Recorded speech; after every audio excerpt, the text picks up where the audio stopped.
중동 전쟁 장기화로 인한 원자재 수급 차질이 카페 업계를 강타하고 있습니다. 따뜻해진 날씨로 아이스용 일회용 플라스틱 컵 수요가 늘고 있지만 석유화학 원자재 공급이 불안정해지면서 공급이 수요를 따라가지 못하고 있는 상황. 일회용 투명 플라스틱 컵 발주가 일시 제한되거나 취소되고 포장 비닐 가격도 오르고 있습니다. 대표적인 포장재 원료인 폴리프로필렌과 페트 가격은 올해 2월 1kg당 1,400원 수준에서 지난달 2,200원까지 올랐습니다. 여기에 커피업계의 핵심 원가인 원두 가격 역시 큰 폭으로 오르면서 커피업계 이중고는 심화되고 있는데요. 한국농수산식품유통공사 식품산업통계정보에 따르면 지난달 거래된 아라비카 원두 가격은 톤당 6,768달러로 2월 평균보다 9% 이상 높은 수준입니다. 여기에 원달러 환율 역시 1,500원대에 근접하며 수입 원가 부담을 끌어올리고 있는데요. 개인 카페들은 협상력이 낮아 상승한 자재 비용을 그대로 떠안을 수밖에 없어 경영 부담은 더욱 가중되고 있습니다.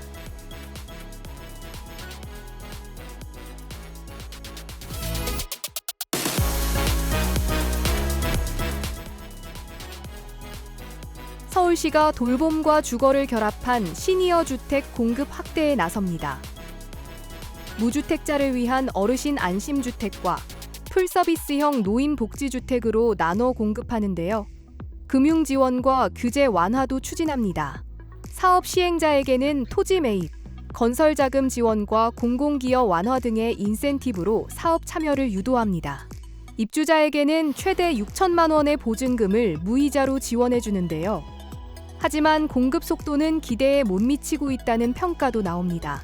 지난해까지 3,000가구 이상 사업계획 승인을 마치고 2027년 첫 입주를 목표로 했지만 올해 인허가를 완료한 곳은 단 한 곳에 그쳤습니다. 현재도 2,500가구 8개 사업장이 인허가 절차를 밟고 있는 단계입니다. 임대료 부담도 변수인데요. 당초 시세의 75에서 85%로 제시됐던 임대료는 최대 95%까지 올라갔습니다. 사업 참여자의 부담을 낮춰 공급을 늘리기 위한 조치지만 중산층, 고령층의 부담이 커질 수 있는 부분입니다. 고령자 맞춤형 주거 확대라는 방향성을 따라가기 위해 공급 속도와 가격 부담이 풀어야 할 숙제로 남아 있습니다.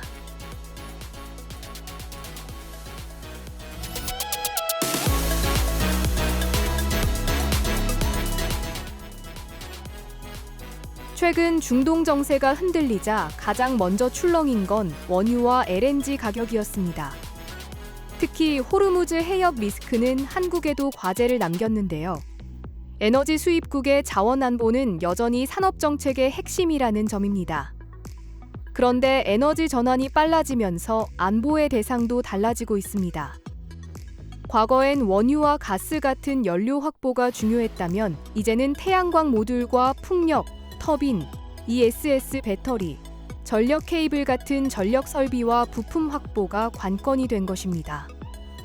문제는 재생에너지 설비의 경우 비축이나 수입선 다변화만으로 대응하기 어렵다는 점인데요. 기술 변화가 빠르고 품목과 규격이 제각각인 데다 태양광과 풍력 제조 공급망은 특정국에 집중돼 있습니다. 공급망에 충격이 생기면 가격 문제를 넘어 재생에너지 보급 계획 자체가 흔들릴 수 있는 겁니다. 우리나라도 예외는 아닙니다. 보급 속도를 끌어올려야 하는 만큼 공급망 안정성이 더 중요해졌습니다. 현재 우리나라는 2030년까지 재생에너지 100기가와트 보급을 목표로 하고 있지만 2024년 말 기준 보급량은 약 41기가와트 수준입니다. 보급 규모를 2배 이상 늘려야 하지만 국내 산업 기반은 아직 충분하지 않습니다. 풍력의 경우 2024년 기준 국산 터빈 비중은 47.5%에 그쳤고 해상 풍력이 확대될수록 수입 의존도가 커질 수 있다는 우려도 나오는데요. 전문가들은 각 재생에너지별로 해법을 구분해 접근해야 한다고 조언합니다. 이제 에너지 안보의 전선은 유전과 가스를 넘어 태양광 공장과 배터리 공급망, 전력망 인프라로 넓어지고 있습니다.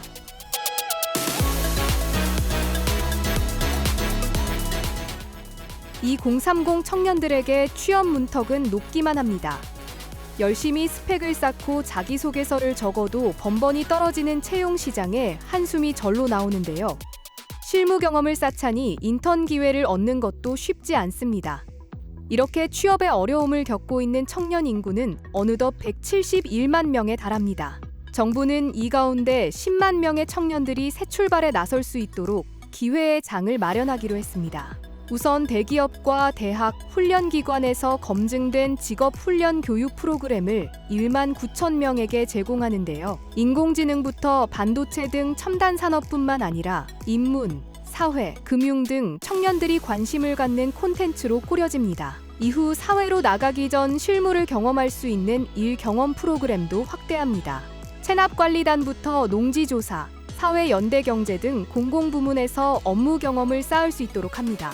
민간도 관광과 콘텐츠, 디지털 영역에서 인턴십을 더 열기로 했습니다. 최대 6개월간 월 60만 원의 구직 촉진 수당을 주고 비수도권 중견기업에는 청년 일자리 도약 장려금을 지급하는 등 인센티브도 제공합니다. 일할 의욕을 상실한 쉬었음 청년 문제가 장기화하는 상황에서 정부의 과감한 지원책이 청년들의 희망이 될 수 있을지 주목됩니다.